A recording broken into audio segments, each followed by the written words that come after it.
તો આપણે આજનો લેક્ચર હવે સ્ટાર્ટ કરીએ છીએ. તારીખ 16/5/2021 ના દિવસે જે ટેસ્ટ લેવાઈ ગઈ આપણી, એમાં બાયોલોજીની અંદર સૌથી વધારે માર્ક કેશવના છે. તારીખ કઈ છે? 16/5/2021 ના દિવસ, ગયા ને એના પહેલાના રવિવારે. તેમાં કેશવને 315 આસપાસ માર્ક આવ્યા છે. એમ આઈ રાઈટ?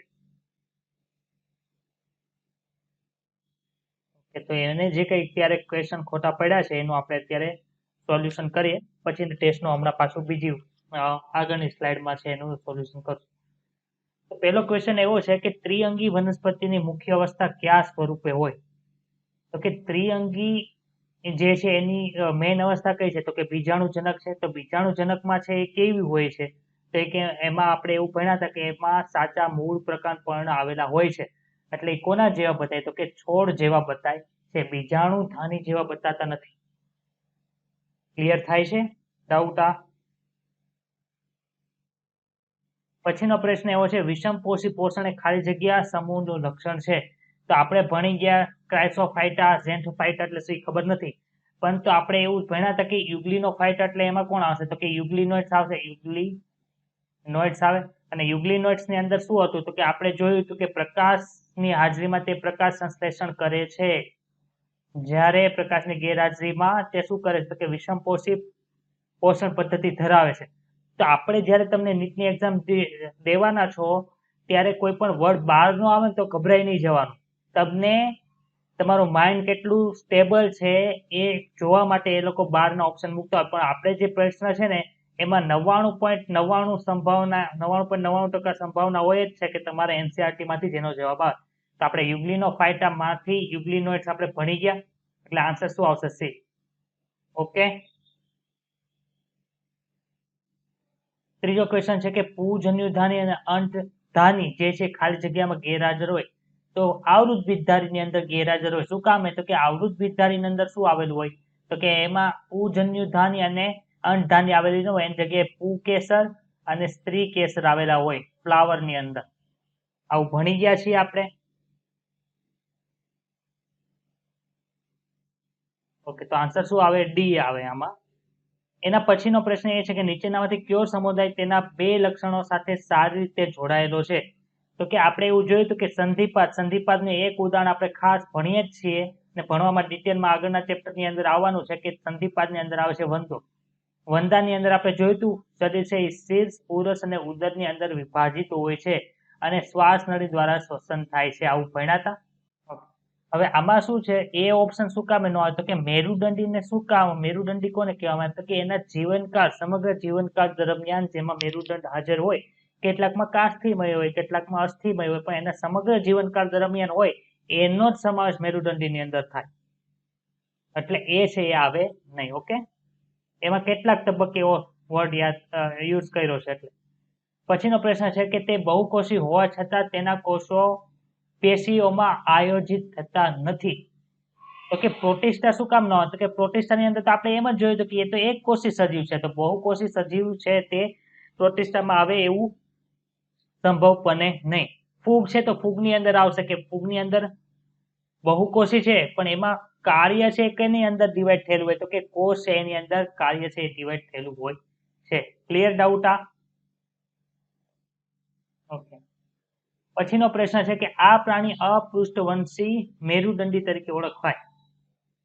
એટલે તો કે મેરુદંડી હતા પણ આપણે આદિ મેરુદંડી તરીકે કોનો સમાવેશ કર્યો? તો કે બાલાનોગ્લોગસ નો સમાવેશ છે એમાં કર્યો. તો લેમ્પ્રી છે તો શેમાં આવ્યું હતું? તો કે હનુ વિહીન જે ઓલા હતા ચૂસકો ધરાવતા હતા, ખબર છે? હા, હનુ વિહીન વાળા હતા એમાં આવતું હતું. અને આ સાલ છે એ તો માસ એની અંદર આવે છે. એટલે અપૃષ્ઠવંશી મેરુદંડી તરીકે કોનો સમાવેશ થાય? તો કે પેલા એને મેરુદંડીની અંદર મોકલેલા હતા અને પછી એને શું કર્યું? તો કે મેરુદંડી થી આગળનો જે સમુદાય છે એની અંદર આપણે અલગ તરીકે અમેરુદંડી તરીકે એને શું કર્યા હતા? કે વર્ગીકૃત કર્યા હતા. તે આન્સર તરીકે શું આવશે? ડી આવશે. ઓકે, એટલે આ જે છે ને શીર્ષ મેરુદંડી ને એમાં એકેમાં નહીં આવે, એ અલગ જ આવશે. આ જે સામી મેરુદંડી છે ને એની અંદર આવશે. જો કહેવાય કે મેરુદંડી આવતો હતો પણ પછી એને કેવા મૂક્યો હતો? કે અમેરુદંડી ની અંદર એને મૂકી દીધો હતો. ઓકે, પછી છે કોનું શરીર ખંડોમાં વહેંચાયેલું છે? તો કે આપણે જોયું હતું ખંડોની અંદર કોનું કોનું આવતું હતું? તો કે ખંડોમાં છે એ આપણે મૃદુકાય નહીં, પરંતુ નુપુરકની અંદર હતું, અળસિયાની અંદર હતું. પછી સંધિપાદની અંદર પણ ખંડોમાં હતા કે ઉરસ ઉદર ને એની અંદર પાછા અલગ અલગ ખંડ આવેલા હતા. એટલે સછિદ્ર, મૃદુકાય અને કોષતંત્ર એ ત્રણેયની અંદર છે ખંડમય રચના આવેલી હોતી નથી. એટલે આમાંથી એક પણ ઓપ્શન આવતો ત્યાંથી આન્સર તરીકે શું આવશે? ડી આવશે. આપણે જે ઓલું કોષ્ટક હતું ને એમાં ખંડમય રચના એવું આવેલું હતું, યાદ આવે છે? એટલે જે કોષ્ટક જોયું હતું ને આમાં જો ખંડન છે તો ખંડન કોષ્ટાંતરની અંદર તો ગેરહાજર છે. જો કોના અંદર આવે છે? તો કે નુપુરક અને સંધિપાદ. ઓકે. પછી જે ફૂગીય કવકતંતુ યજમાન કોષની સખત કોષ દિવાલમાં શેના મદદથી પ્રવેશે છે? તો ફૂગીય કવકતંતુ તો આપણે એમ જોયું કે એમાં તો કોષીય રચનાની આધારે એની કાર્યની ગોઠવણી થયેલી હોય. તો કોઈ પણ વસ્તુને એને ઓગાળવી હોય અને એની અંદર ઘૂસવું હોય, એની અંદર એને પ્રસરવું હોય તો એ કોનો ઉપયોગ કરશે? તો કે ઉત્સેચકોનો ઉપયોગ કરે છે. આપણે માનો કે દાદર થાય છે એવું અમુકમાં દાદર લખ્યું હોય, અમુકમાં ધાધર લખ્યું હોય, અમુકમાં આપણે ઇંગ્લિશ વર્ડ યાદ રાખીએ કે રિંગવર્મ છે તો એ થાય છે. તો આપણા શરીરની અંદર ફૂગ ચોટે છે તો એ કઈ તીક્ષ્ણ અણીભાગ વડે એમાં હુમલો કરતી નથી, પણ શું કરશે? તો કે એની અંદર કઈ ઉત્સેચકો હશે એના મદદથી તે ઓલું કરે છે, પોષણ મેળવે છે. અત્યારે બધાને બહુ રિસર્ચ ને એ બધું થાય છે. બ્લેક ફંગસ નામ સાંભળ્યું છે? Black fungus, મ્યુકરમાઇકોસિસ. મ્યુકરમાઇકોસિસ છે શું? તો કે એક પ્રકારનું ફંગલ ઇન્ફેક્શન છે. એ કઈ નવો રોગ નથી, જૂનો જ રોગ છે. પણ પેલા વર્ષમાં 1 થી 2 પેશન્ટ દરેક ડોક્ટરને જોવા મળતા હતા. પણ હવે શું થાય? જોવા કોના મળે? તો કે જેની ઇમ્યુન સિસ્ટમ લો હોય એમાં મ્યુકરમાઇકોસિસ છે જોવા મળે. તો કોરોના દર્દીની અંદર એવું શું કામ જોવા મળે? તો કે કોરોના જેને થયો છે એમાં વાયરલ લોડ ઘટાડવા માટે શું કરે છે? આપણી ઇમ્યુન સિસ્ટમ આપણા જે આપણે એલ્વિયોલાઈ જોયા હતા ને, વાયુકોષ્ઠો જોયા હતા, એની ઉપર હુમલો કરે. હવે ઈ હુમલો રોકવા માટે શું કરે? એક તો એન્ટીવાયરલ આપે. એન્ટીવાયરલ આપ્યા પછી આપણી ઇમ્યુન સિસ્ટમ છે એને ઘટાડવા માટે શું કરશે? તો કે સ્ટીરોઇડના ઇન્જેક્શન આપે. સ્ટીરોઇડનું ઇન્જેક્શન આપે ને એટલે આપણી ઇમ્યુન સિસ્ટમ શું થાય? તો કે લો થઈ જાય. એટલે અત્યારે જેટલા મ્યુકરમાઇકોસિસના આપણે કેસ જોવા મળે છે એ 98 થી 99% કોનામાં જોવા મળે? કે કોરોના થયેલો હોય એને જોવા મળે. શું કામ? કે એને સ્ટીરોઇડ આપ્યું છે, સ્ટીરોઇડ આપવાથી એની ઇમ્યુન સિસ્ટમ લો થઈ છે એટલે એની અંદર જોવા મળે છે. એટલી વાત ક્લિયર? પછીનો પ્રશ્ન છે સોટી મૂળની વૃદ્ધિ ખાલી જગ્યા છે. સોટી મૂળ કઈ બાજુ ઉગે?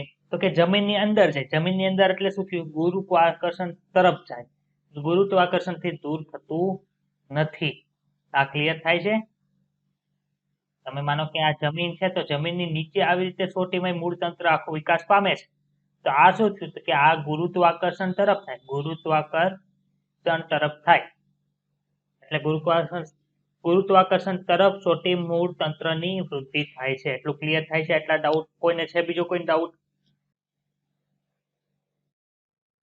જો અત્યારે છે ને તમારે શું કરવાનું ખબર? જે ચેપ્ટર 1-2 વાર વાંચેલું હોય ને એ નહીં વાંચવાનું. પેલા જે નવું ચેપ્ટર છે ને એનું રીડિંગ પૂરું કરવાનું, પછી નવા ચેપ્ટર જે જૂના ચાલી ગયા છે તમે વાંચેલા છે ને એનું રીડિંગ કરજો. તો આપણે નેહાબેનનું જે ચેપ્ટર આપણે જે ક્વેશ્ચન પેપર છે એના સ્ક્રીનશોટ મેં મૂક્યા છે તો એ આપણે સોલ્વ કરીએ. તો નેહાબેન આ ક્વેશ્ચન જે છે ચેપ્ટર નંબર 4 નો સ્કીપ કરેલો છે કેમ કે એને એમ હશે, તમને એમ થયું હતું બેન કે આ 12 નો છે એવું લાગ્યું હતું? ઇંગ્લિશ નેમ આપણે આ કરાવ્યા છે કે નથી કરાવ્યા? આ છે એ સમુદાયના નામ નથી, ખબર છે ને? આ સી પેન આવી ગયું હતું, સી ફેન આવી ગયું હતું, આવું આવી ગયું હતું. એ થોડુંક રીડિંગ કરતા છે હો ને? ઓકે. આ પછીનો ક્વેશ્ચન છે એ પણ સ્કીપ કર્યો છે. આમાં શું ભૂલ પડી હતી? આ શું નહોતું સમજાણું આમાં?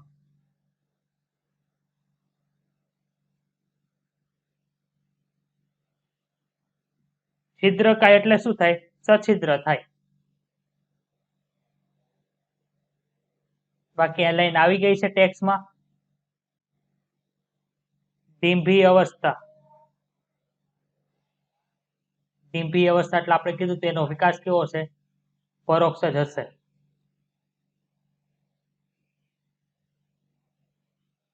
નીચેનામાંથી કયું વાક્ય સાચું છે? એ સ્કીપ કરેલું છે. શું કામ સ્કીપ કર્યો?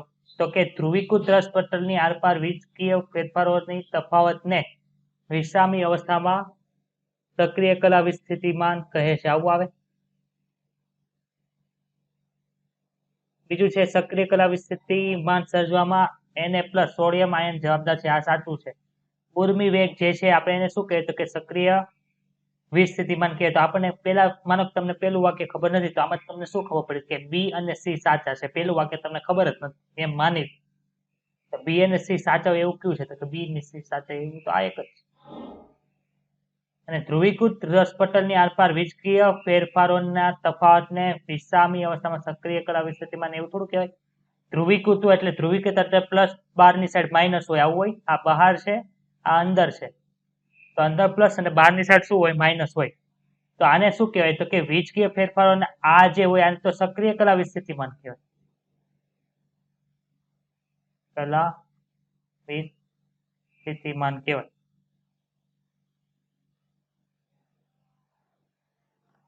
સમજાય છે આ ક્વેશ્ચન? Doubt clear? પછી એવું લખ્યું છે દરિયાઈ કાચની મત્સ્ય જે ઇલેક્ટ્રિક કરંટ ઉત્પન્ન કરે છે તો આ તો ડાયરેક્ટ એનસીઆરટી ની લાઈન જ છે જેને ટોર્પીડો છે એક્ઝામ્પલ. બતાવો ટોર્પીડો કે નથી બતાતું? એમાં કે ગુજરાતી નામ આપ્યું છે? આપણે હાઇલાઇટ કરાવ્યું હતું ને એટલે મને લાગે તમે નોટ્સ બરોબર વાંચી નહોતી નકર તમે આ 315 ઉપર માર્ક લાવત આમાં. હવે ધ્યાન રાખવાનું. ઓકે.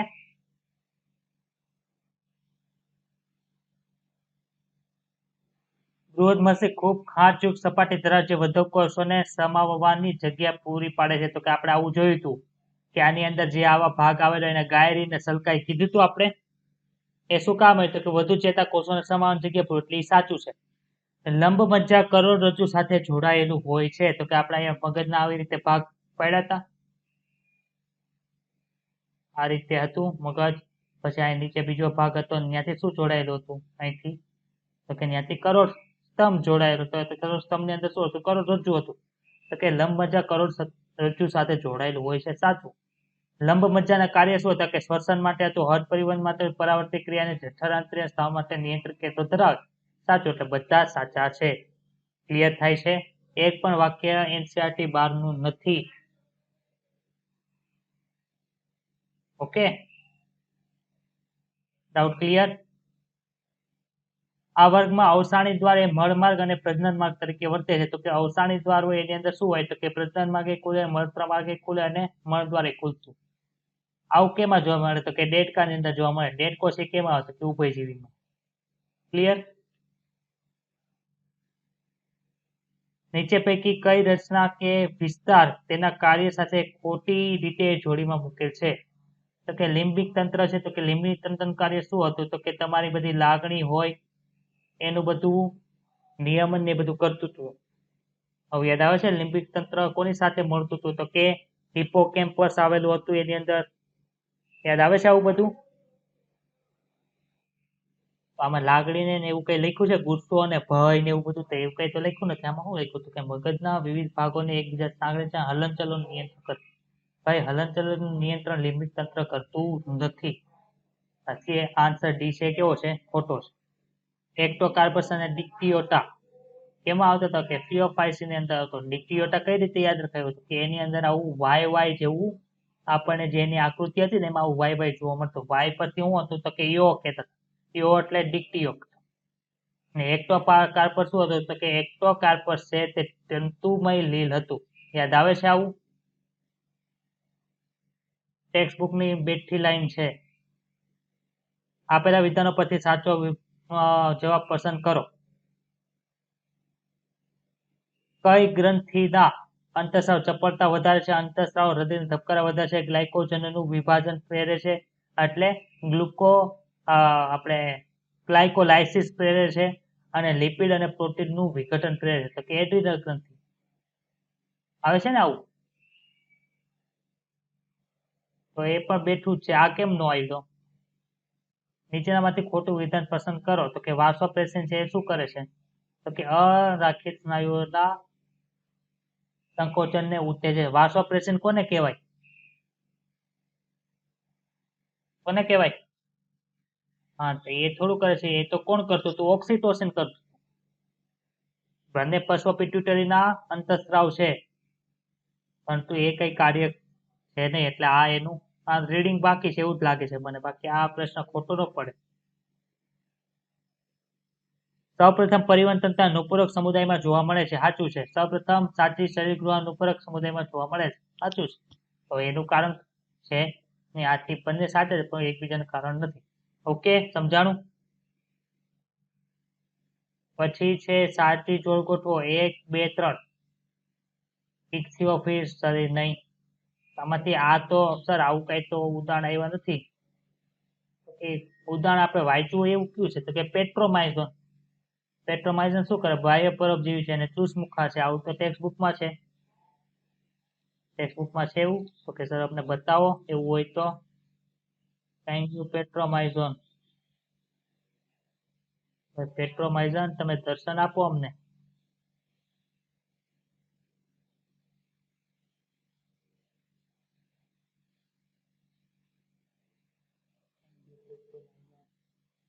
બતાય છે અહીંયા?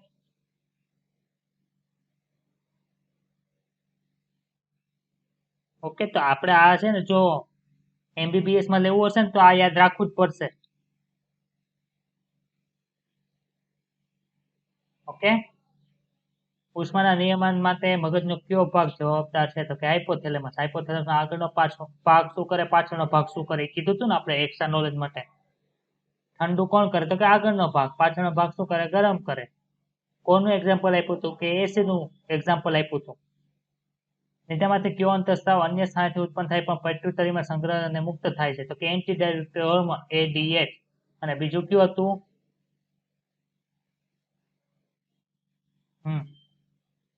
કે અસ્થિ મત્સ્યનું લક્ષણ છે કે સામાન્ય રીતે દરિયાઈ છે એવું ન આવે. સામાન્ય રીતે દરિયાઈ છે, મુખ્યત્વે દરિયાઈ છે. દરિયાઈ મત્સ્ય ક્યાં છે? ખાલી દરિયાઈમાં જોવા મળે, એટલે કે ખારા પાણીમાં જોવા મળે. તો કે કાસ્થિ મત્સ્ય. દરિયાઈ અને મીઠા બંને પાણીમાં કોણ જોવા મળે? કે અસ્થિ મત્સ્ય છે તે જોવા મળે છે. ક્લિયર ડાઉટ આપણે એટલા બધા? ચાલો હવે આપણે જે લેક્ચર બાકી હતો ત્યાં આગળ કરીએ. Morphology of flowering plant. એમાં આપણે પુષ્પના ભાગો પહોંચ્યા હતા ને.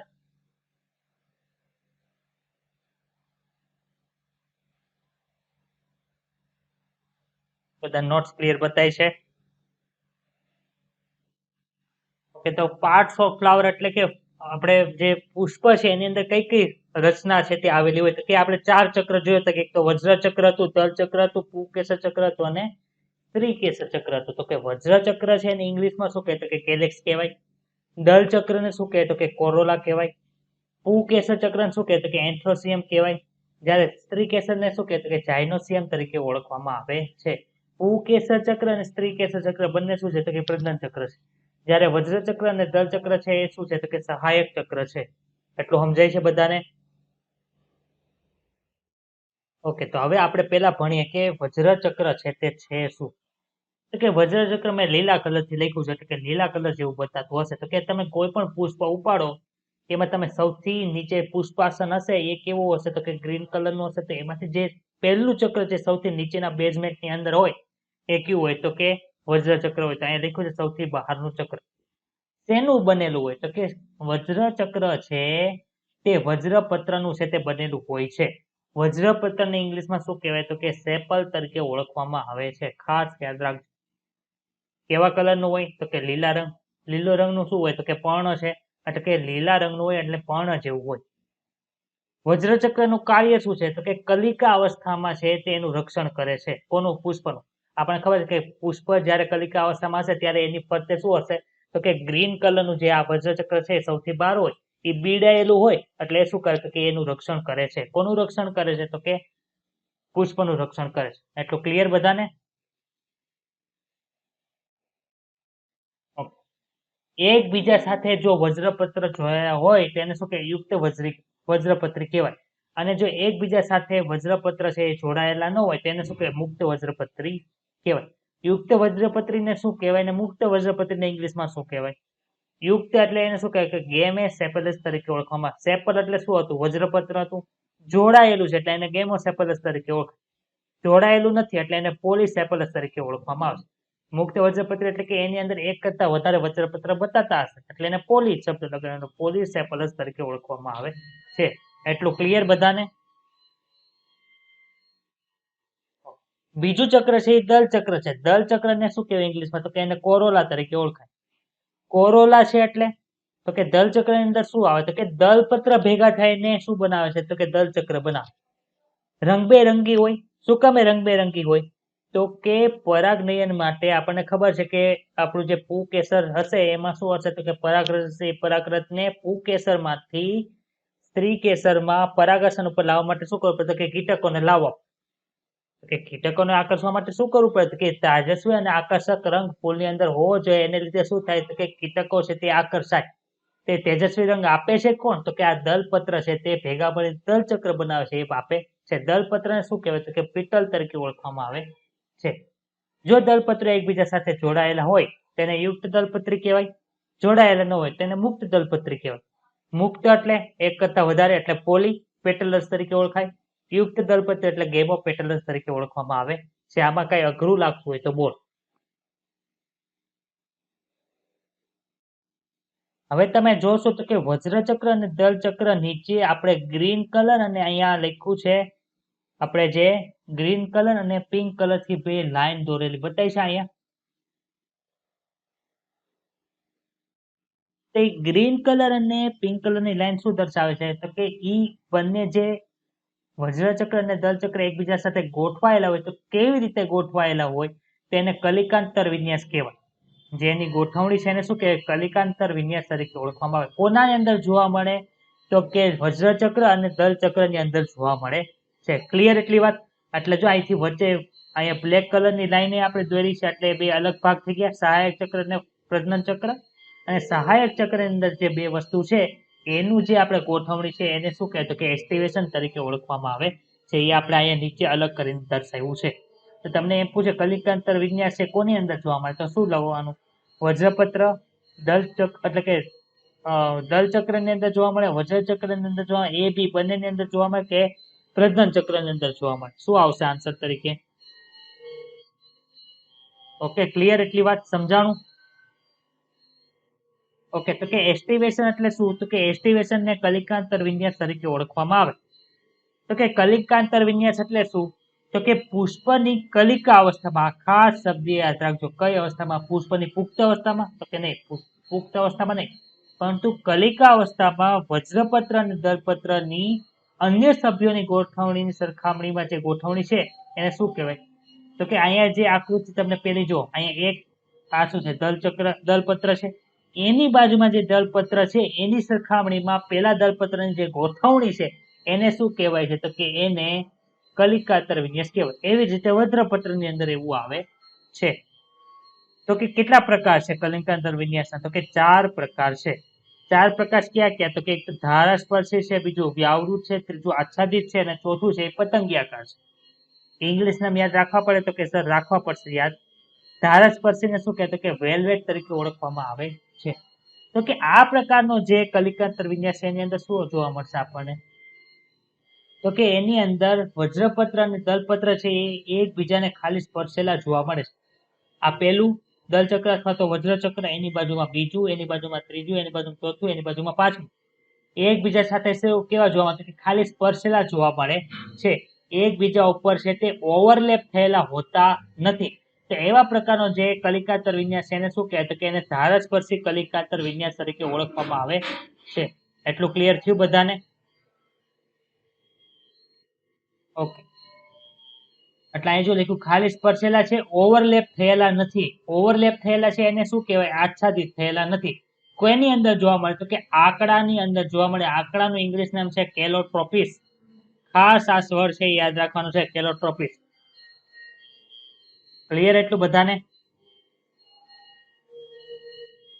બીજા પ્રકારનો જે કલિંકાતર વિન્યાસ છે એ કયો છે તો કે વ્યાવૃત પ્રકારનો કલિંકાતર વિન્યાસ છે. એને ઇંગ્લિશમાં શું કે તો કે ટ્વિસ્ટેડ તરીકે ઓળખવામાં આવે. આમાં શું હોય તો કે એમાં એક જ ધાર છે એ બીજા દ્વારા આચ્છાદિત થાય. તો માનો કે આ દલપત્ર છે અથવા તો વજ્રપત્ર છે એની એક ધાર જે અહીંયા છે એ બીજાથી આચ્છાદિત થઈ. બીજા દલપત્રની જે ધાર છે એ એક દ્વારા આચ્છાદિત થઈ. ત્રીજાની જે છે એ એક દ્વારા આચ્છાદિત થઈ. ચોથાની છે એ એક દ્વારા આચ્છાદિત થઈ. એવું બતાય છે તમને બધાને અહીંયા આકૃતિની અંદર. એક જ ધાર છે તે આચ્છાદિત થાય. આ એક ધાર, બીજી ધાર એક ધાર થઈ, પછી આ ત્રીજી દલપત્રની એક ધાર, ચોથા દલપત્રની એક ધાર, પાંચમા દલપત્રની એક ધાર. એક જ ધાર આચ્છાદિત હોય. બીજી ધાર છે ક્યાં હોય તો કે બીજી ધાર છે બહાર આવેલી છે. અહીંયા તમને એવું બતાવે એક ધાર આચ્છાદિત, બીજા દલપત્રની એક ધાર આચ્છાદિત, ત્રીજા દલપત્રની એક ધાર આચ્છાદિત, ચોથાની એક આચ્છાદિત, પાંચમાની એક આચ્છાદિત. આ પ્રકારનો જે કલિંકાતર વિન્યાસ છે એને વ્યાવૃત પ્રકારનો કહેવાય. આવું કોમાં જોવા મળે? કયા છોડની અંદર આવું જોવા, કઈ વનસ્પતિની અંદર આવું જોવા મળે તો કે જાસૂદ છે, ભીંડો છે અને કપાસ છે એની અંદર આવું જોવા મળે છે. હવે તમને આ છે ને યાદ બહુ નહીં રહી, એટલે શું કરવું પડશે તો કે તમને એવું થાય છે સરે કપાસ, જાસૂદ, ભીંડો છે કેવા કલરથી લખ્યું હતું તો કે પિંક કલર. પિંક કલર છે ક્યાં હતું? પહેલા ક્રમ ઉપર હતું, બીજા ક્રમ હતું કે બીજા ક્રમ ઉપર કયું હતું કે વ્યાવૃત હતું. આવી રીતે એ છે તે આ એક્ઝામ્પલ યાદ રહેશે એટલે આપણે કલરિંગ પેનથી આ લખ્યું છે. એટલું ક્લિયર થાય છે બધાને? યાદ રહી જશે બધા એક્ઝામ્પલ? કાલે પૂછીશ. ત્રીજા પ્રકારનું જે કલિંકાતર વિન્યાસ છે એને શું કહેવાય તો કે આચ્છાદિત કહેવાય. એને ઇમ્બ્રિકેટ તરીકે ઓળખવામાં આવે. તેમાં થાય છે શું તો કે વજ્રપત્ર અને દલપત્રની જે ધારાઓ છે એકબીજાને આચ્છાદિત કરે, પણ ચોક્કસ દિશા છે ને એ ફિક્સ હોતી નથી. વ્યાવૃતની અંદર શું હતું કે એક જ દલપત્રની એક જ ધાર છે તે આચ્છાદિત થયેલી હોય, પરંતુ આચ્છાદિત એટલે કે જે ઇમ્બ્રિકેટ પ્રકારનો કલિંકાતર વિન્યાસ છે એમાં એવું ફિક્સ હોતું નથી. કોકની બંને ધાર છે એ આચ્છાદિત થયેલી હોય તો કોકની એક પણ ધાર આચ્છાદિત થયેલી હોતી નથી. કોકની એક આચ્છાદિત હોય, એક આચ્છાદિત હોતી નથી. અહીં તમે જો આ પ્રકારનું દલપત્ર છે, જે આ પહેલું દલપત્ર છે એમાં બંને ધાર આચ્છાદિત થયેલી છે. બાજુમાં છે એની એક જ ધારા છે આચ્છાદિત થયેલી છે.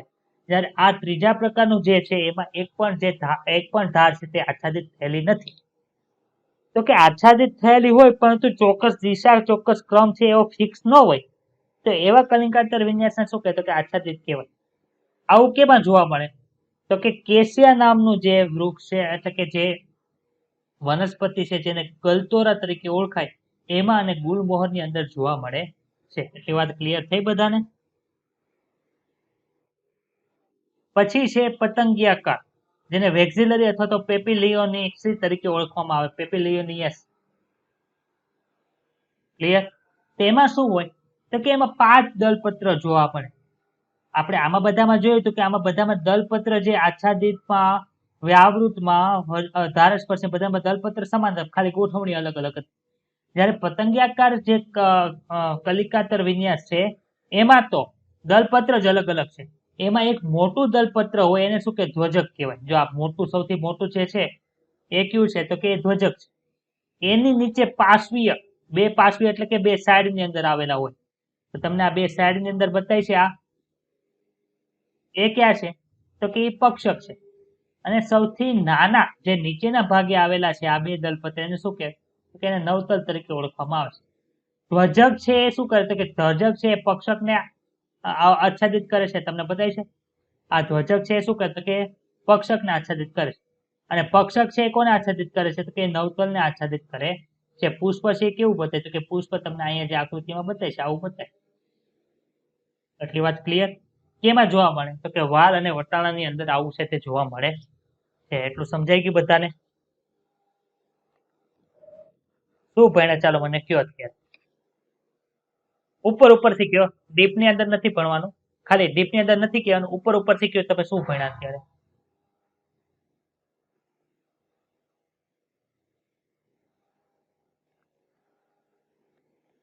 તો કે સર અમે શું ભણ્યા, હું રસ્તા ઉપર ચાલતો હતો, એક પુષ્પ હતું એ મેં તોડ્યું એટલે એની અંદર મને 4 અલગ અલગ પુષ્પીય ચક્ર જોવા મળ્યા. એને ઓળખતા હું શીખો. બહારનું હોય એને વજ્રચક્ર કહેવાય, અંદર હોય એને તલચક્ર કહેવાય. એની અંદર બે બીજા ચક્ર આવેલા હોય જે પ્રજનન ચક્ર તરીકે ઓળખાય. એની અંદર સ્ત્રી કેસર ચક્રનો સમાવેશ થાય, પુંકેસર ચક્રનો સમાવેશ થાય. એટલું ભણ્યું? હા. પછી શું શું ભણ્યા? તો કે વજ્રચક્ર વિશે ભણ્યો. વજ્રચક્ર કોનું બનેલું? વજ્રપત્રનું બનેલું. જોડાયું તો યુક્ત, ન જોડાય તો મુક્ત વજ્રપત્ર કહેવાય. એવી જ રીતે દલપત્ર ની અંદર તો કે દલપત્ર કેવાય તો કે રંગીન હોય. શું કામે રંગીન? તો કે કીટકોને આકર્ષવા માટે. શું કામ આકર્ષણ જરૂર પડે? પરાગરજ ની હેરફેર કરો. હા સર, આ તો હવે દલપત્ર એકબીજા સાથે જોડાય તો એને યુગ દલપત્ર કહેવાય. એકબીજા સાથે ન જોડાય તો એને મુક્ત દલપત્રી કહેવાય. હા સર, આ બધું તો હવે તો હવે શું પણ તો કે એક દલપત્ર હોય અને એક વજ્રપત્ર હોય. એક દલપત્ર લ્યો અથવા તો એક વજ્રપત્ર લ્યો, એનું બીજા દલપત્ર અથવા તો બીજા વજ્રપત્રની સાપેક્ષે જે ગોઠવણી હોય એને શું કહેવાય? તો કે સર એને તો કલિકાંતર વિન્યાસ કહેવાય. કલિકાંતર વિન્યાસની અંદર કેટલા પ્રકાર? તો કે 4 પ્રકાર હતા. તો કે ક્યાં ક્યાં હતા? ધારસ્પર્શી હતું, વ્યાવૃત હતું, આચ્છાદિત હતું અને પતંગિયાકાર હતું. આ 4 માં શું શું હતું? તો કે વ્યાવૃત ની અંદર આપણે જે પેલા હતું આપણે ધારસ્પર્શી, એની અંદર એક આચ્છાદિત થતું નતું, ખાલી સ્પર્શેલા હતા. વ્યાવૃત ની અંદર એક ધાર છે એ આચ્છાદિત થઈ રહી છે. આચ્છાદિત ની અંદર કઈ ધાર આચ્છાદિત થઈ કઈ ચોક્કસ દિશા છે તે ફિક્સ હતી નહીં. જ્યારે પતંગિયાકાર ની અંદર તો આપણે દલપત્ર જ અલગ હતા. એક તો મોટું હતું, બે બીજા સાઈડમાં ગોઠવાયેલા હતા, બીજા બે નાના તે સૌથી અંદરની સાઈડ હતા. જેને ધ્વજક કીધું, પક્ષક કીધું અને નવતલ કીધું. એટલું ક્લિયર થઈ ગયું? એટલું સમજાઈ ગયું બધાને? કઈ અઘરું હોય તો કયો. ચાલો, એ કઈ અઘરું આમાં યાદ રહી જાય બધાને? ઉદાહરણ યાદ રહી જશે? બીજું જે ચક્ર છે એને પ્રજનન ચક્ર તરીકે ઓળખવામાં આવે. પ્રજનન ચક્ર ની અંદર શું છે? તો કે એક તો પુંકેસર ચક્ર છે અને બીજું છે સ્ત્રી કેસર ચક્ર છે. પુંકેસર ચક્રમાં શું હોય? તો કે ઓલામાં જેમ દલચક્ર હોય, દલપત્ર ભેગા થઈને બનાવતા વજ્રચક્ર છે, વજ્રપત્ર ભેગા થઈને બનાવતા તો કે પુંકેસર ચક્ર, એ પુંકેસર ભેગા થઈને બનાવે. પુંકેસર નું ઇંગ્લિશ નામ છે યાદ રાખવાનું છે, કેમ કે ધોરણ 12 ના બીજા ચેપ્ટર ની અંદર આ નામ આવશે. પુંકેસર શું કે? તો કે સ્ટીમેન તરીકે ઓળખવામાં આવે છે. સ્ટીમેન કે કોક સ્ટેમેન કે, આપણે ખાલી યાદ રાખવું, ખાલી યાદ આવવું જોઈએ કે સ્ટીમેન નીચેનામાંથી કયું ચક્ર બનાવે છે. તમને ખબર પડી જોઈએ કે પુંકેસર ચક્ર તો એન્ડોસિયમ છે એ બનાવે છે. પુંકેસર ચક્ર છે શેનું બનેલું હોય? તો કે પુંકેસર ચક્ર છે તે તંતુ અથવા તો વૃંદ પરાગાશયનું બનેલું હોય છે. એટલે કે શું કહેવા માંગે છે? નીચે આકૃતિ દોરેલી છે, નીચે આકૃતિ નથી દોરી, આપણે બાજુમાં તો ખાલી શીખવા માટે, બાકી ડીપ ની અંદર ચેપ્ટર 2 માં તો આવવાનું છે.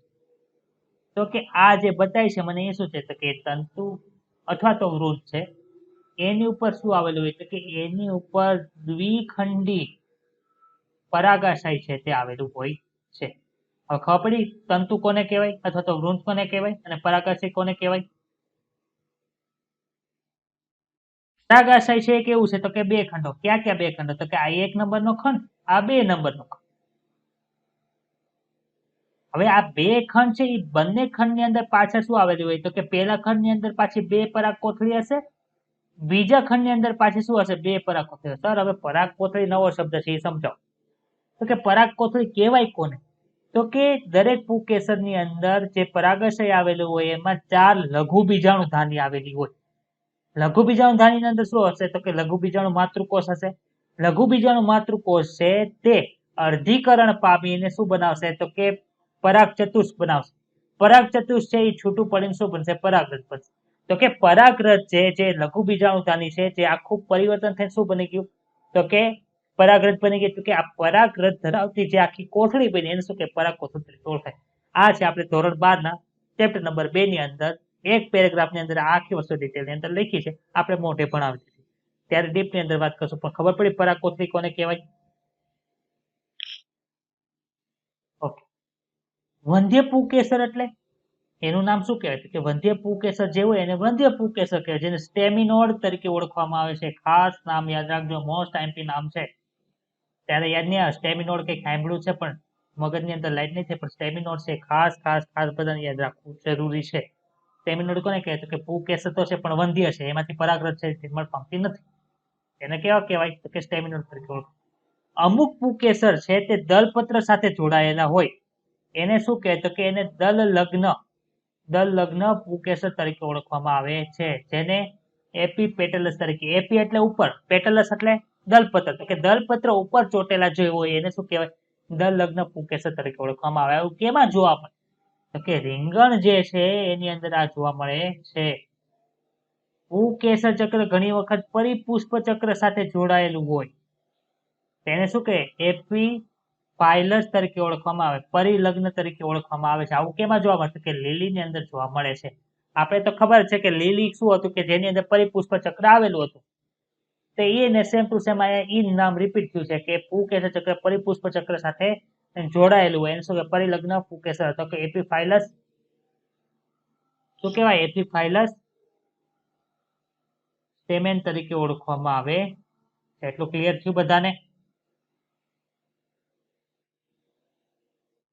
જો પુંકેસર છે એકબીજાથી છૂટા હોય, એકબીજાથી છૂટા એટલે તો કે અહીંયા આપણે આ પુંકેસર દોર્યું, બાજુની અંદર બીજું પુંકેસર હોય, અહીંયા બાજુની અંદર બીજું પુંકેસર દોરો, અહીંયા ત્રીજું પુંકેસર, તો કે એકબીજાથી બધા હાવ છૂટા હોય તો એવા પુંકેસરને શું કહેવાય? કે એને મુક્ત પુંકેસરી કહેવાય. મુક્ત એટલે પોલી શબ્દ આવ્યો, પુંકેસરી એટલે એન્ડ્રસ, પોલી એન્ડ્રસ તરીકે ઓળખવામાં આવે મુક્ત પુંકેસરી.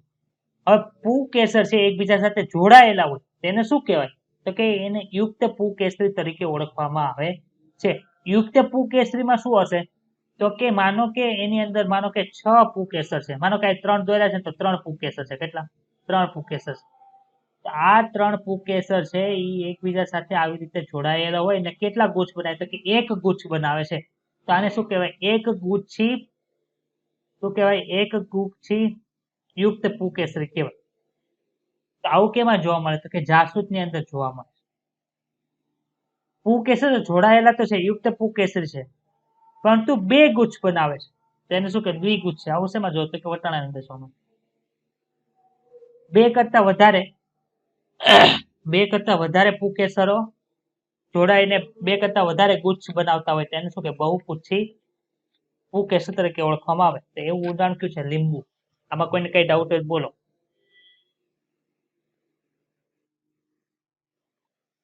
સમજાય છે? એક ગુચ્છી કોને કહેવાય? દ્વિગુચ્છી કોને કહેવાય? બહુગુચ્છી કોને કહેવાય? સમજાઈ ગયું? ઓકે. હવે પુંકેસરની તંતુની લંબાઈમાં વિવિધતા જોવા મળે. એટલે કે પુષ્પ એક જ છે. માનો કે સાલ્વિયા છે એનું પુષ્પ લીધું તો એમાં એક પુંકેસર લાંબુ હશે, તેની બાજુમાં બીજું પુંકેસર છે એ ટૂંકું હશે. આવું કેમાં જોવા મળે છે? તો કે સાલ્વિયા અને રાયની અંદર જોવા મળે છે. તો એટલું આપણે પુંકેસર ચક્રની અંદર અત્યારે ભણવાનું છે. એટલું સમજાઈ ગયું બધાને? કઈ ડાઉટ હોય તો બોલો. ચાલો, કઈ ડાઉટ છે આમાં? ઓકે. પછીનું છે સ્ત્રીકેસર ચક્ર. તો કે સ્ત્રીકેસર ચક્ર એટલે શું? તો કે સ્ત્રીકેસરો ભેગા થઈને બનાવતા હોય. સ્ત્રીકેસર ચક્રને શું કહે? તો કે એને જાઇનોસિયમ કહેવાય.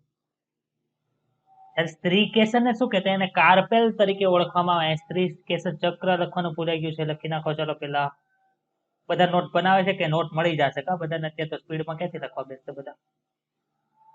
સ્ત્રીકેસર ચક્ર, સ્ત્રીકેસર ચક્ર શું કહેતો? કે જાઇનોસિયમ કહેવાય. અને સ્ત્રીકેસર શું કહેવાય? કાર્પેલ તરીકે ઓળખવામાં આવે. એટલું ક્લિયર બધાને? ડાઉટ?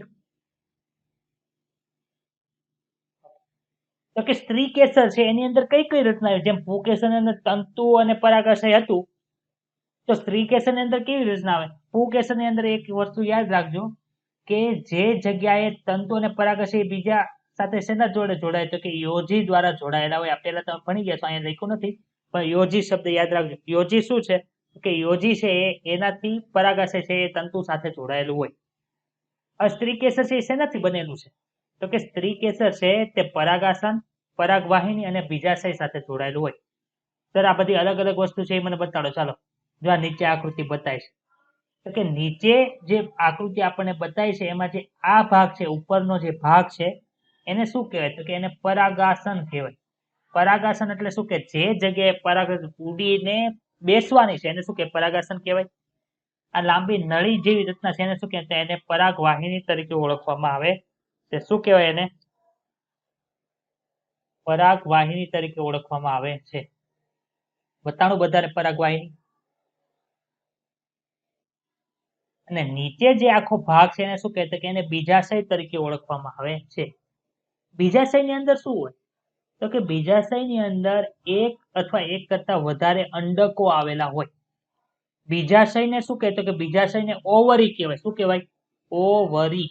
જ્યારે અંડકોને શું કહેતો એને ઓવ્યુલ્સ તરીકે ઓળખવામાં આવે. જેટલી ઓવ્યુલ્સ હશે એટલા એની અંદર બીજ હશે. માનો કે આપણે આંબો છે, અત્યારે કેરીની સિઝન આવે, બધાને ગોટલો જોયો છે? એક કેરીની અંદર કેટલા ગોટલા નીકળે? તો એક પુષ્પ હશે તો ઈ પુષ્પની અંદર એક જ બીજાશય હશે ને ઈ બીજાશયની અંદર શું જોવા મળે કે એક જ અંડક જોવા મળે. તો ઈ એક અંડક છે એનો અર્થ શું થયો કે એની અંદર એક બીજ જોવા મળ્યું. હવે ટમેટું છે તો કે ટમેટુની અંદર કેટલા બધા બીજ જોવા મળે છે તો કે એમાં એક બીજાશયની અંદર એક કરતા વધારે અંડક આવેલા હશે. હવે ક્લિયર થાય છે બધાને? હવે એક વસ્તુ જો અંડક છે એ કોની સાથે જોડાયેલું કે બીજાશય સાથે જોડાયેલું છે. તો એમાં એક રચના આવેલી છે, સપાટ ગાદી જેવી રચના છે. એને શું કહેવાય તો કે એને જરાયુ તરીકે ઓળખવામાં આવે. જરાયુ શું કરશે તો કે જરાયુ ઉપર છે એ અંડક વિકાસ પામે છે. પરંતુ અંડક છે જરાયુ દ્વારા શેના દ્વારા જોડાયેલું હોય તો કે અંડનાળ દ્વારા જોડાયેલું હોય. તમને બ્લુ કલરની રચના બતાવી છે કે ઝૂમ કરું? ચાલો બતાવી છે બધાને? બ્લુ કલરની રચના લાઈન જેવી લખી છે, બતાવી છે? હવે બતાણી. તો એ જે અંડક જેવી રચના છે શું છે? અંડનાળ છે. અંડનાળ શું કરે તો કે અંડકને જરાયુ સાથે જોડે છે. હવે સ્પેસિફિક આ અંડક છે એની અંદર કઈ કઈ રચના આવેલી હોય એ આપણે ડીપમાં ચેપ્ટર નંબર 2 ની અંદર ભણવાના છે. 12મા ની અંદર ડીપની અંદર 4-5 પેજ ખાલી અંડકના જ છે. એટલે અંડક વિશે ડિટેલની અંદર અત્યારે અહીં ચર્ચા કરતા નથી. પરંતુ જરાયુ એટલે શું કે જરાયુ સપાટ ગાડી જેવી રચના છે જેની ઉપર શું કાર્ય થાય છે તો કે અંડક છે તે વિકાસ પામે છે. હવે પુષ્પની અંદર એક જ સ્ત્રી કેસર હોય તો શું હશે તો કે એક સ્ત્રી કેસરી કહેવાય. હવે મુક્ત અને યુક્ત ક્યારે થાય તો કે એક કરતા વધારે સ્ત્રી કેસર હોય તો. તમે એવું કેવું છે કે બધા સ્ત્રી કેસરો અલગ અલગ છે એક પુષ્પની અંદર, એવું ક્યારે કહી શકો? એક જ સ્ત્રી કેસર હોય તો એને અલગ અલગ કહી શકો તમે? કે એક કરતા વધારે સ્ત્રી કેસર હોય તમે કહી શકો બધા સ્ત્રી કેસર અલગ અલગ છે, અથવા તો બધા સ્ત્રી કેસર જોડાયેલા છે, એવું ક્યારે કહી શકો? એક કરતા વધારે હોય તો જ. ખબર પડે છે? તો જો એક કરતા વધારે સ્ત્રી કેસર આવેલા હોય તેને શું કહેવાય કે જો મુક્ત હોય તો એને મુક્ત સ્ત્રી કેસરી કહેવાય અને યુક્ત હોય તો યુક્ત સ્ત્રી કેસરી કહેવાય. તો કે મુક્ત સ્ત્રી કેસરી છે એને ઇંગ્લિશમાં એપોકાર્પસ, યુક્ત હોય એને સિનકાર્પસ તરીકે ઓળખવામાં આવે. સર મુક્ત સ્ત્રી કેસરી ઉદાહરણ છે ને તો કે કમળ અને ગુલાબની અંદર છે તમને જોવા મળે છે, જ્યારે યુક્ત સ્ત્રી કેસરી રાય અને ટમેટાની અંદર જોવા મળે છે. ક્લિયર એટલી વાત? જરાયુ વિન્યાસ એટલે શું? પ્લાસન્ટેશન કોને કહેવાય તો કે બીજાશયની અંદર અંડકોની ગોઠવણીને જરાયુ વિન્યાસ કહેવાય. એટલે કે જરાયુ ઉપર અંડકો છે કેવી રીતે ગોઠવાયેલા છે એ જે ગોઠવણી છે એને શું કે જરાયુ વિન્યાસ તરીકે ઓળખવામાં આવે છે. તો એના 5 પ્રકાર છે. ક્યાં ક્યાં છે? એક તો ધારાવર્તી છે, ઓલામાં ધારાસ્પર્શી હતું કલિંકાતર વિન્યાસમાં, બે ભેગું નહીં કરનાર. ધારાવર્તી અને ધારાસ્પર્શી અલગ અલગ છે, સમજાય છે ને? બીજું છે અક્ષવર્તી છે, ચર્મવર્તી, તલસ અને મુક્ત કેન્દ્ર.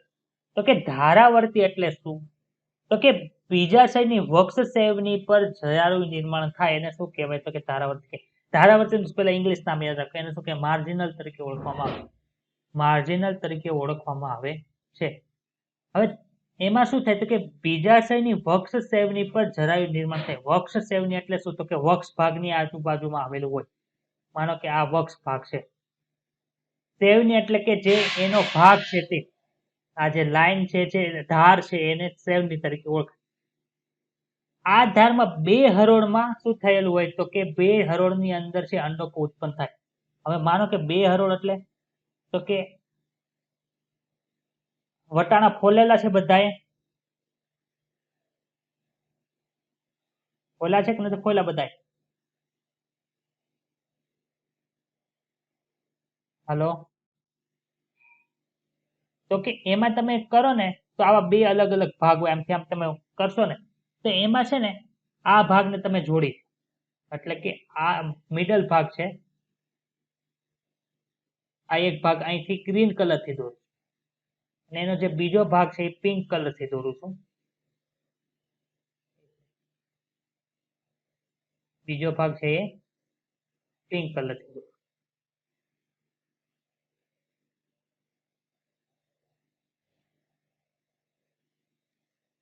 એક બીજ છે ને એ માનો કે અહીંથી નીકળશે, બીજું બીજ છે ને એ ક્યાંથી હોય તો કે બીજું બીજ જે આપણને જોવા મળે છે એ અહીંયા, ત્રીજું બીજ પાછું ક્યાં હશે? હવે આ ક્રમ પેલું બીજું ત્રીજું આ રીતે હોય, સ્પેસિફિક નથી કે પેલું અહીંથી હોય તો બીજું અહીંથી હોય, ત્રીજું અહીંથી હોય તો ચોથું અહીંથી હોય, પણ બે ધારની અંદર અંડકો છે એ ગોઠવાયેલા હોય સમજાણું.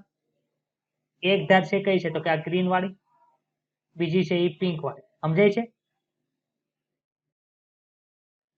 ઓકે, એટલે એ સમજાણી લાઈન કે ધાર પર અંડકો છે એ બે હરોળની અંદર ગોઠવાયેલા હોય. ક્લિયર ને બધા? તો પેલું છે કયો છે તો કે ધારાવર્તી છે. ધારાવર્તીના નીચે તમને આ કેના જેવી આકૃતિ બતાવી છે તો કે ધારાવર્તીના મને વટાણા જેવી આકૃતિ બતાવી, એટલે એનું ઉદાહરણ કયું છે? વટાણા. શું હતું તો કે વક્ષેવની ઉપર અંડકો ઉત્પન્ન થાય, જરાયુ નિર્માણ થયું, જરાયુ નિર્માણ થયું એટલે ત્યાં અંડકો ઉત્પન્ન થશે. હવે એ અંડકો છે એ કઈ રીતે ગોઠવાયેલા છે તો કે અંડકો છે એ બે હરોળની અંદર ગોઠવાયેલા હોય છે. એટલું જ વસ્તુ આપણે યાદ રાખવાની છે. યાદ રહી જાય કઈ અઘરું છે આમાં? એ અઘરું કઈ? બીજું છે અક્ષવર્તી. અક્ષ એટલે હું અક્ષની સાથે સંકળાયેલું હશે. તો અંડકો ક્યાં ઉત્પન્ન થયા તો કે અક્ષ ઉપર. તો અહીં જો લખ્યું છે અંડકો ઉત્પન્ન કઈ થઈ ગયા છે તો કે જરાયુ ઉપર. તો કે જરાયુ ક્યાં નિર્માણ પામે છે તો કે જરાયુ છે તે અક્ષ ઉપર નિર્માણ પામે, એટલે અક્ષીય હોય. હવે અંડકો છે એ બહુકોટરીય બીજાશયમાં ગોઠવાયેલો, એટલે કે શું કહેવા માંગે છે? માનો કે આ બીજાશય છે, જો અહીં હું આ બીજાશય છે, આ બીજાશયને મેં અહીંથી કટ કરી નાખ્યો ને ઉપરથી જોઉં તો કેવું બતાય તો કે આવી રીતનું બતાય. હવે આ બીજાશય છે ને વચ્ચે અહીં જરાયુ નિર્માણ થયું, એક કરતા વધારે કોટરોની અંદર વિભાજિત થઈ ગયું છે. આ બીજાશય એક જ છે પણ એની અંદર કેવા છે? અલગ અલગ કોટરો ઉત્પન્ન થયા છે. ને એની આપણને શું જોવા મળે કે અહીંયા બધે આપણને અંડકો છે તે ઉત્પન્ન થયેલા જોવા મળે. તો આવા પ્રકારનો જે જરાયુ વિન્યાસ છે એને શું કહેવાય? એને અક્ષવર્તી કહેવાય. કેમાં જોવા મળે તો કે ટમેટાની અંદર જોવા મળે, જાસૂદની અંદર જોવા મળે અને લીંબુની અંદર જોવા મળે છે. સમજાય છે બધાને? ડાઉટ કઈ આમાં? ઓકે. ત્રીજા પ્રકારનો જે જરાયુ વિન્યાસ છે એને શું કહેવાય તો કે ચર્મવર્તી કહેવાય. ચર્મવર્તીમાં નામ ઉપરથી કઈ સમજાતું નથી. ઇંગ્લિશ નામ કયો? ઇંગ્લિશ નામ છે પરાઇટર. ઇંગ્લિશ નામ શું છે? પરાઇટર. પરાઇટર એટલે પાર્શ્વીય બાજુમાં અથવા તો આપણે શું કહેવાય કે પરિઘવર્તી ભાગ જે હોય તેને શું કે પરાઇટર તમે કહી શકો. એમાં જોવા શું મળે છે તો કે અંડકો છે તે બીજાશયની અંદરની દિવાલમાં ઉત્પન્ન થાય છે. બીજાશય હશે તો બે જ દિવાલ હોય, સંભવિત છે. આ રીતનું હોય તો આને બીજાશય કહેતા. આ છે બહારની દિવાલ, આ છે તે અંદરની દિવાલ. ક્લિયર થયું? આ કઈ છે? અંદરની દિવાલ. આ કઈ છે? બહારની દિવાલ. ઓકે, સમજાણું એટલું? ઓકે, એક મિનિટ, એક જ મિનિટ.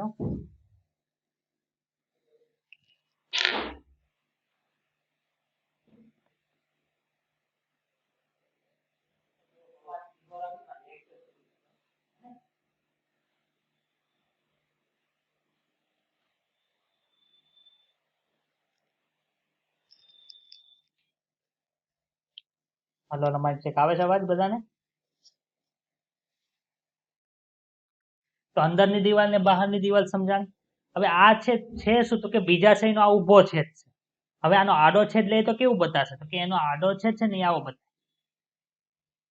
બતાય આ આને આમ કાપી નાખો એટલે શું થાય તો કે આ બહારની દિવાલ થઈ, જ્યારે આ કઈ છે તો કે આ અંદરની દિવાલ. બીજ ક્યાં ઉત્પન્ન થયા તો કે અંદરની દિવાલ ઉપર ઉત્પન્ન થયા. કયા ભાગમાં તો કે પરિઘવર્તી ભાગમાં. પરિઘવર્તી ભાગ એટલે તો કે તમે ગણિતની અંદર એવું ભણી ગયા, પરિઘ એટલે કે આખી જે લાઈન છે એને આપણે કાઉન્ટ કરીએ તેને પરિઘ તો કહેવાય. તો આ પરિઘવર્તી ભાગોની અંદર શું જોવા મળે છે? આપણને બીજ છે નિર્માણ થયેલા જોવા મળે છે. તો તમને જો આ આકૃતિમાં બતાય છે અંદરની દિવાલની અંદર બીજ કઈ જગ્યાએ ઉત્પન્ન થયા છે તો કે પરિવર્તી ભાગોની અંદર થયા છે એટલે એને શું કે ચર્મવર્તી અથવા તો પરાયટલ તરીકે ઓળખવામાં આવે. ક્લિયર એટલું? બીજાશય કેવું છે? એક કોટરીય છે. આમાં કેવું હતું? બહુ કોટરીય. એ ખાસિયત. પરંતુ કૂટપટને આધારે કેવું બની જાય? દ્વિકોટરીય બની જાય. આમાં આપણને પટ બતાતો નથી એટલે કે પટલ વચ્ચે કોઈ પણ જગ્યાએ બતાતો નથી, પરંતુ આમાં કોઈ પણ જગ્યાએ પટલ હાજર હશે. પટલ તો નહીં હોય પણ એવું ખાલી આવરણ જેવું હોય એને લીધે શું થાય? દ્વિકોટરીય બને છે. દ્વિકોટરીય કોની લાક્ષણિકતા છે? તો કે દ્વિકોટરીય છે ચર્મવર્તીની લાક્ષણિકતા છે. ખાસ યાદ રાખજો.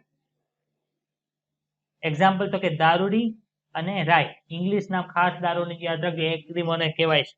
ખાસ અને ખાસ મોસ્ટ આઈએમપી નામ છે. એગ્રીમોન ની અંદર કયો જરાયું વિન્યાસ જોવા મળે છે એમ તમને કહે તો કોણ આવશે? તો કે ચર્મવર્તી આવશે. ક્લિયર એટલું બધાને? કઈ ડાઉટ?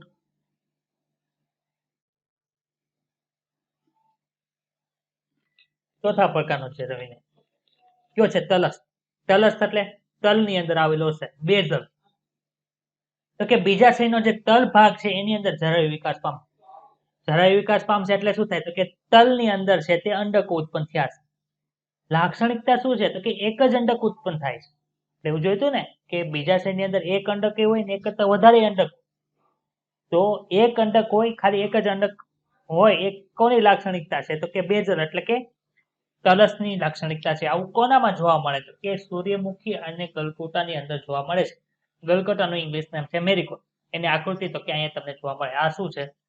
તો કે આ બહારની લાઇનિંગ છે આ જે છે એ તો બીજાશય છે. બતાય છે બધા બીજાશય બતાણું. ફરીથી હરખી આકૃતિ નથી જોઈ. આ જે આપણને આખી લાઇનિંગ જોવા મળી એ શું છે? તો કે આ આખી લાઇનિંગ આપણને જોવા મળી એ બીજાશય.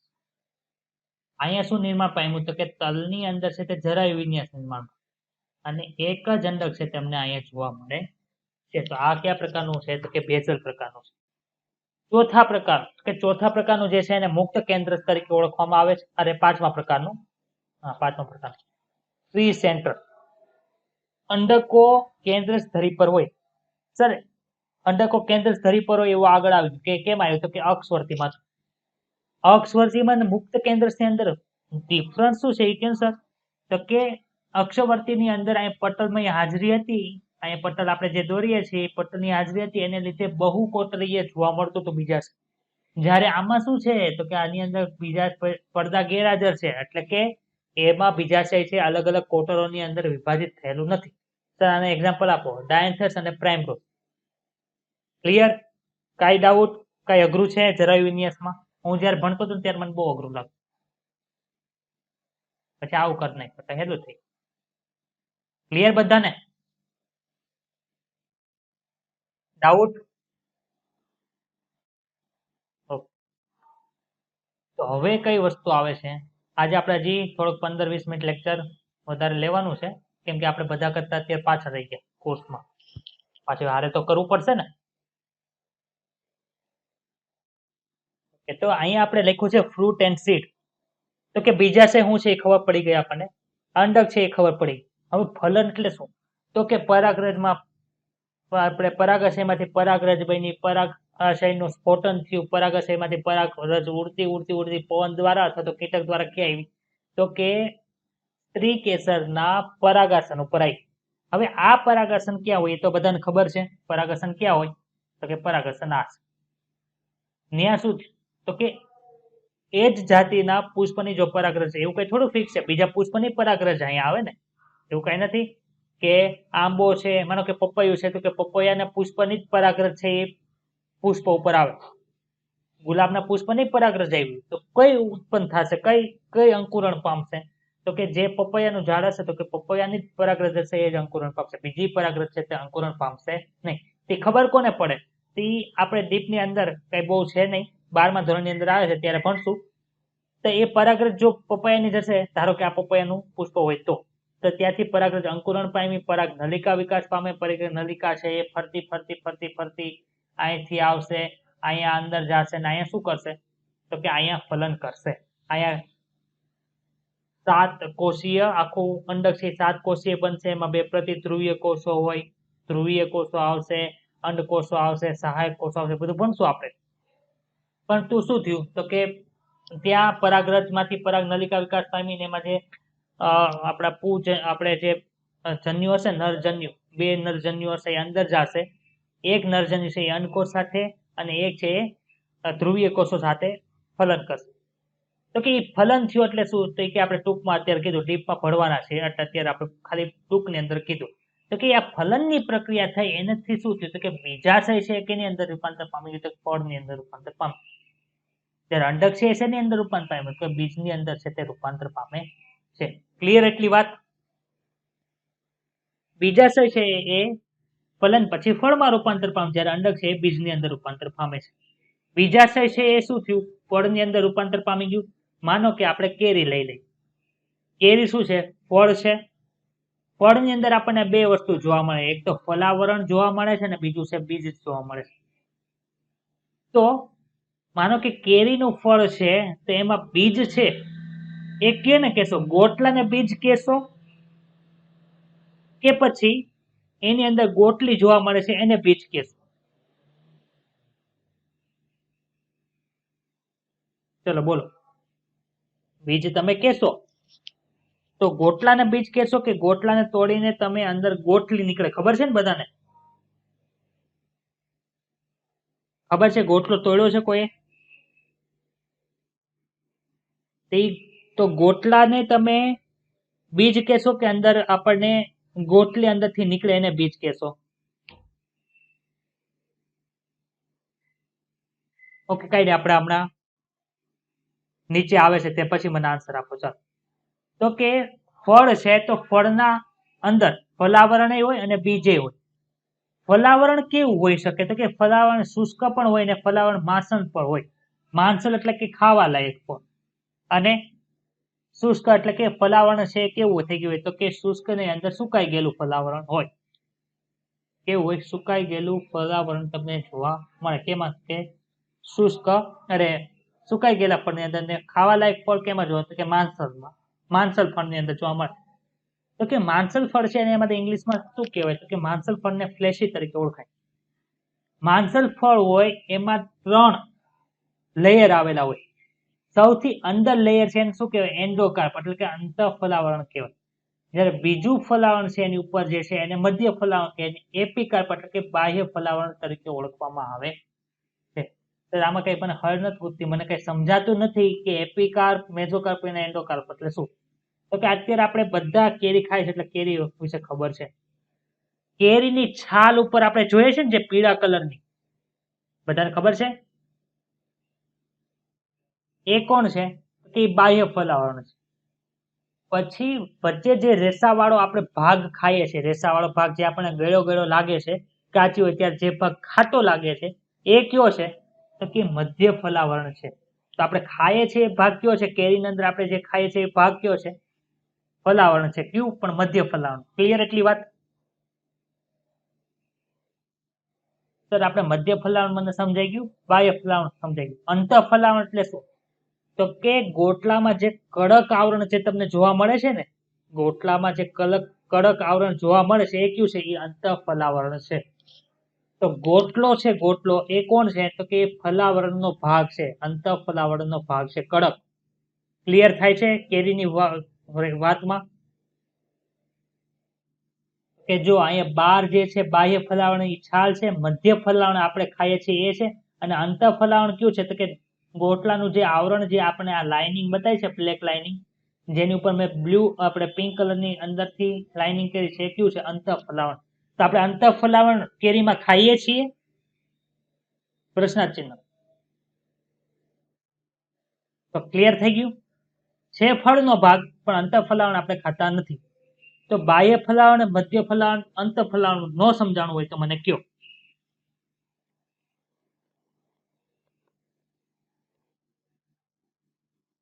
હા, ક્લિયર થઈ ગયો ડાઉટ? એટલે ગોટલો છે એ શું છે? ફળનું અંતઃ ફલાવરણ છે. જ્યારે બીજ છે એ કઈ છે? ગોટલી છે એ બીજ છે. જ્યારે ગોટલો છે એ શું છે? અંતઃ ફલાવરણ છે. ક્લિયર?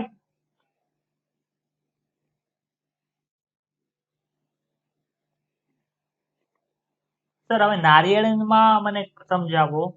અંતઃફલન, મધ્યફલન, બાહ્યફલન શું? નારિયેળમાં આપણે મધ્યફલન ખાઈએ છીએ? પ્રશ્નાર્થ ચિહ્ન. નારિયેળની અંદર બાહ્ય ફલાવણ આપણે ખાઈએ છીએ, મધ્ય ફલાવણ ખાઈએ છીએ?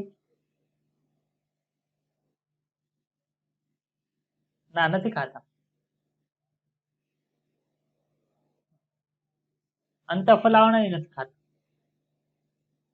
જો બાહ્ય ફલાવણ કોણ છે? અહીંયા તમને આકૃતિમાં બાહ્ય ફલાવણ બતાવ્યું છે. નારિયેળની આકૃતિમાં બાહ્ય ફલાવણ બતાવ્યું છે. શું કામ નથી બતાવ્યું? તો કે મારે બાહ્ય ફલાવણ જોવું હોય તો આપણે નારિયેળના ત્રોફા આવે ખબર, ગ્રીન કલરના, એમાં બાર લીસું આવરણ હોય, ખબર છે? લીસું આવરણ ગ્રીન કલરનું, એ કયું છે? એ બાહ્ય ફલાવણ છે. એ લીસું આવરણ પછી શું થાય છે? તો કે લીસા આવરણ પછી વ્હાઇટ કલરનો ભાગ આવે છે, એ કયો છે? મધ્ય ફલાવણ છે. જે સુકાઈને કેવું બની જાય? તો કે જ્યાં રેસામય ભાગ બતાય છે ને તમને, અહીંયા રેસામય ભાગ બતાય બધો, એ કયું છે? એ મધ્ય ફલાવણ છે. જયારે અંતઃફલાવણ કયું છે? તો કે આ નારિયેળ જેની ઉપર આ રહ્યું છે, આ જે ભાગ તમને બતાય છે ને કડક ભાગ, રેસામય ભાગની અંદર તમે નારિયેળ જયારે આપણે વધેરવાનું હોય કોઈ પણ શુભ કાર્યની અંદર, ત્યારે શું કરે? આપણે છાલા ઉછેડીએ છીએ. તે છાલા ઉછેડીએ છીએ, કયું ફલાવણ દૂર કરીએ છીએ? તો કે મધ્ય ફલાવણ દૂર કરીએ છીએ. જયારે પછી કડક ભાગ વધ્યો, એ કયો ભાગ છે? અંતઃફલાવણ. ક્લિયર? ઓકે. તો અંતઃફલાવણ, મધ્ય ફલાવણ ને બાહ્ય ફલાવણ ક્લિયર થઈ ગઈ બંનેની કિસ્સાની અંદર. ઓકે. તો હવે આપણે નારિયેળની અંદર ખાઈએ છીએ શું? કે નારિયેળની અંદર ભ્રૂણ કોષ છે ને પાણી પીએ છે, કયો છે? કોષીય ભ્રૂણ કોષ છે, એવું આવશે. કોષ કેન્દ્રીય ભ્રૂણ કોષનું ઉદાહરણ છે કયું? આપણે જે નારિયેળનું પાણી પીએ છીએ ને, કોષ કેન્દ્રીય ભ્રૂણ કોષનું ઉદાહરણ છે. જે ભ્રૂણ કોષ તમને ખબર પડશે ત્યારે તેની વિશે ડીપની અંદર ખબર પડશે. પણ અત્યારે શું ભણવાનું? કે બાહ્ય, મધ્ય અને અંતઃફલાવણ ખબર પડી બધાને?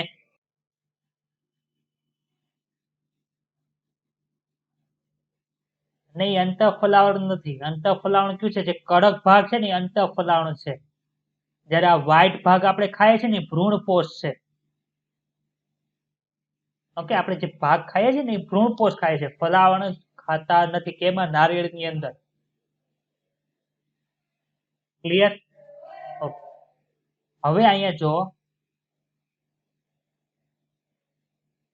કેરી અને નારિયેળનું જે ફળ છે એને શું કહેવાય? તો એને અનસ્ટીલા તરીકે ઓળખવામાં, ડ્રુપ તરીકે ઓળખવામાં. એટલે શું? તો કે નારિયેળ અને કેરીની અંદર બેમાં શું જોવા મળે? તો કે બાહ્ય ફલાવણ સરખું જોવા મળે છે. એની અંદર શું મળે? તો કે તંતુમય મધ્ય ફલાવણ જોવા મળે. એની અંદર શું જોવા મળે છે? તો કે કઠણ મજબૂત અંતઃફલન જોવા મળે. ત્રણે બે ની અંદર જોવા મળ્યું.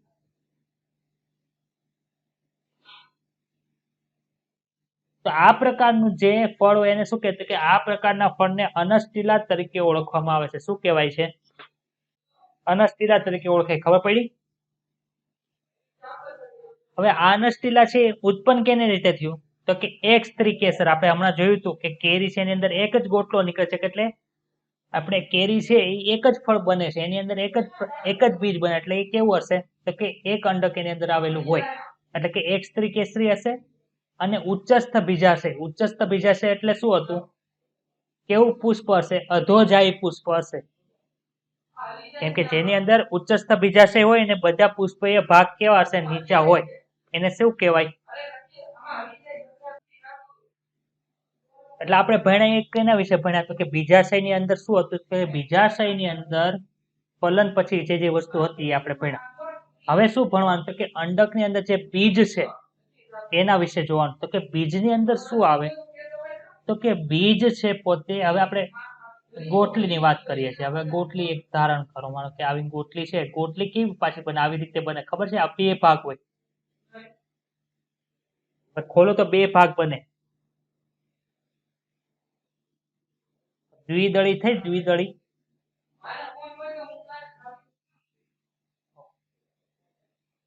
તો દ્વિદળી છે એ તો પછી ભણશું, પરંતુ બીજ છે તો બીજની અંદર આપણને શું મળે? તો કે બીજાવરણ જોવા મળે.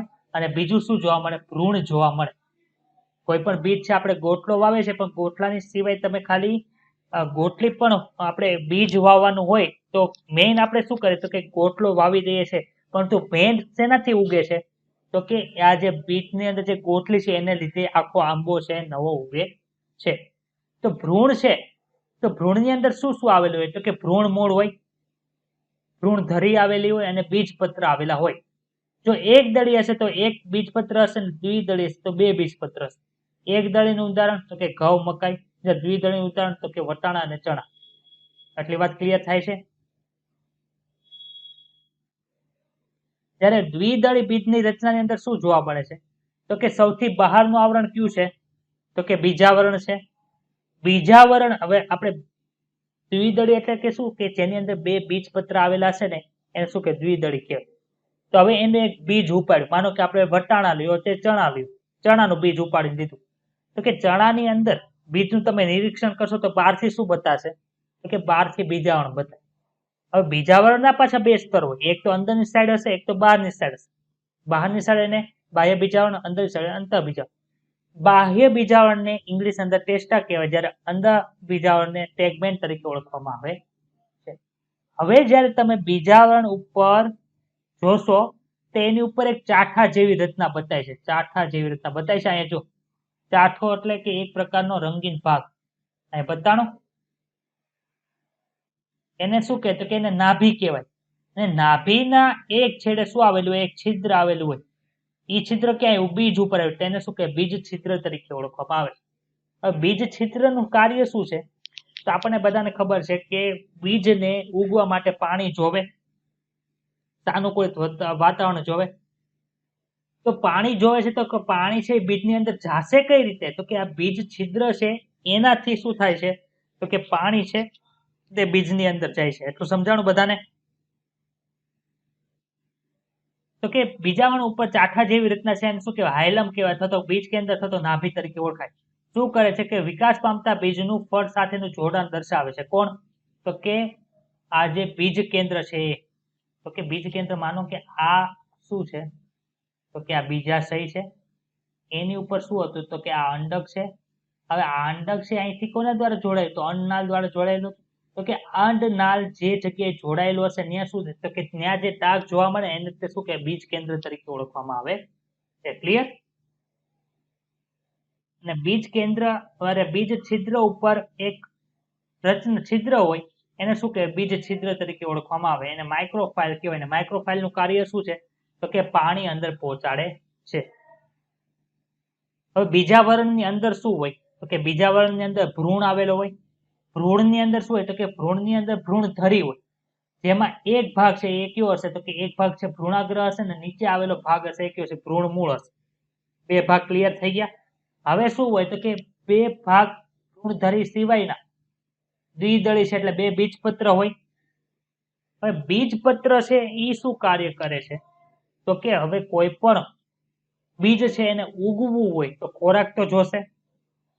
તો કે જો બીજના બીજપત્રની અંદર ખોરાક સ્ટોર થયેલો હોય તો એને અભ્રૂણપોષી કહેવાય. હવે જો આ વાક્ય ખાસ સમજ. આપણે વટાણાની વાત કરી હતી, આ શું છે? વટાણાની સિંગ છે. હવે એની અંદર શું હતું? તો કે અહીં વટાણા ગોઠવાયેલા હતા. આ વટાણા ગોઠવાયેલા છે. ભ્રૂણપોષ છે કઈ જગ્યાએ બને? તો કે ભ્રૂણપોષ છે આ બીજાશય, આ અંડક. અંડકની અંદર અહીંયા શું હોય? અંડકોષ હોય. અંડકોષ અહીંયા વચ્ચે આવેલા છે ધ્રુવીય કોષ. ધ્રુવીય કોષો સાથે એક શું આપણે જે નરજન્યુ જોડાશે એટલે અહીંયા ત્રિકીય વસ્તુ બનશે. તો આ કોષ જે હું અત્યારે યલો કલરના હાઇલાઇટરથી હાઇલાઇટ કરું છું, આ કોષ બતાડો યલો કલર વાળો બતાય છે બધાને? એમાંથી શું બનશે? એમાંથી શું બનશે? તો કે એમાંથી ભ્રૂણકોષ બનશે, જે હું ગ્રીન કલરથી લખું. આમાંથી શું બનશે? તો કે આમાંથી ભ્રૂણકોષ બનશે. અને અંડકોષ છે એની સાથે નરજન્યુ જોડાય અને શું બનશે? તો કે ફલિતાંડ બનશે. ફલિતાંડ. ફલિતાણ પછી શું થાય તો કે એમાંથી બીજપત્ર ને એ રીતનું બધું નિર્માણ કઈ રીતે થાય એ પછી આપણે ભણવાના જ છીએ. એટલે ચેપ્ટર 2 માં તો કે ફલિતાણમાંથી છેલ્લે અંડક બને. તો કે અંડકની બહાર ભ્રૂણપોષ બન્યું કે નહીં? અંડકની બહાર ભ્રૂણપોષ બને છે? અંડક નહીં, સોરી, બીજની બહાર ભ્રૂણપોષ બન્યું. એ ફલિતાણ પછી શું આવશે? છેલ્લે બીજ આવશે. તો બીજ અહીંથી બને છે ત્યારે ભ્રૂણપોષ ક્યાં છે? બહાર છે. બીજની અંદર બીજપત્ર હોય કે ન હોય? તો આ ભ્રૂણપોષ કેની અંદર સ્ટોર થઈ જાય? તો કે બીજપત્રની અંદર સ્ટોર થઈ જાય. હવે આ જોજો, આ વસ્તુ અહીંયા એપ્લિકેબલ કરું છું. આ શું છે? બીજાશય. ક્લિયર થાય બધાને? આ શું બની ગયું? તો કે આ બીજ બની ગયા. બીજ શેમાંથી બન્યા? તો બીજ છે એ અંડકોષની મદદથી બન્યા. તો અહીંયા શું હોવું જોઈએ? તો કે અહીંયા ભ્રૂણપોષ હોવું જોઈએ ને? ભ્રૂણપોષ હોવું જોઈએ. પરંતુ આપણે વટાણાની સીંગ ખોલીએ તો અહીંયા કઈ આપણે મેં જે ભ્રૂણપોષ જેવું લખ્યું અહીંયા કઈ જોવા મળે છે કે ખાલી ભાગ હોય?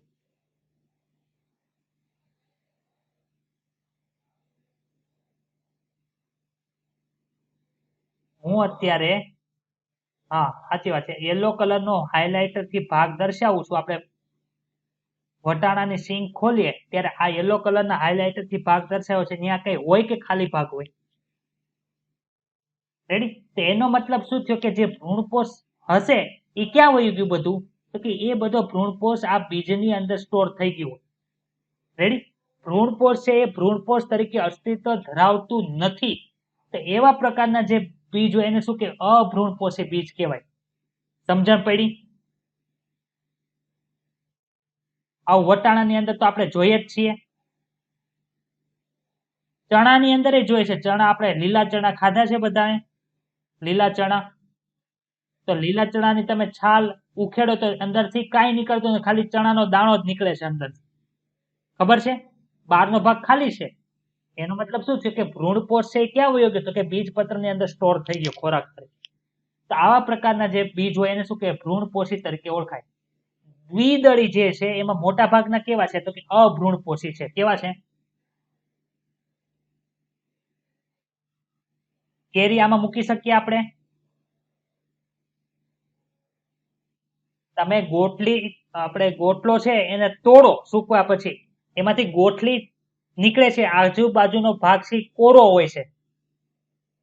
તો એ કેવું થયું? તો કે અભ્રૂણપોષી તરીકે થાય છે. એટલે ક્લિયર થાય છે? આમાં કોઈને કઈ ડાઉટ હોય તો અત્યારે જ બોલો, ચાલો. ઓકે, તો ભ્રૂણપોષી કોમાં હોય છે? તો કે કેસ્ટ એટલે કે એરંડાની અંદર જોવા મળે છે. એમાં શું હશે? તો કે એમાં ભ્રૂણપોષ છે તે હાજર હશે. બધી દ્વિદળીની અંદર બીજપત્રો છે એ કેવા છે? અભ્રૂણપોષી છે. એક અપવાદ છે, કયો છે? એરંડા. આ યાદ રાખવાનું આવી રીતે. Okay, clear? અભ્રૂણપોષીને ઇંગ્લિશમાં એક્સ આલ્બ્યુમિનસ કહેવાય, નોન આલ્બ્યુમિનસ કહેવાય અને નોન એન્ડોસ્પર્મિક તરીકે ઓળખી શકાય. ભ્રૂણપોષીને આલ્બ્યુમિનસ અથવા તો એન્ડોસ્પર્મી. એન્ડોસ્પર્મ એટલે શું થયું? તો કે ભ્રૂણપોષને ઇંગ્લિશમાં એન્ડોસ્પર્મ કહેવાય. એન્ડોસ્પર્મ આવેલું નથી એટલે એને નોન એન્ડોસ્પર્મિક કહેવાય.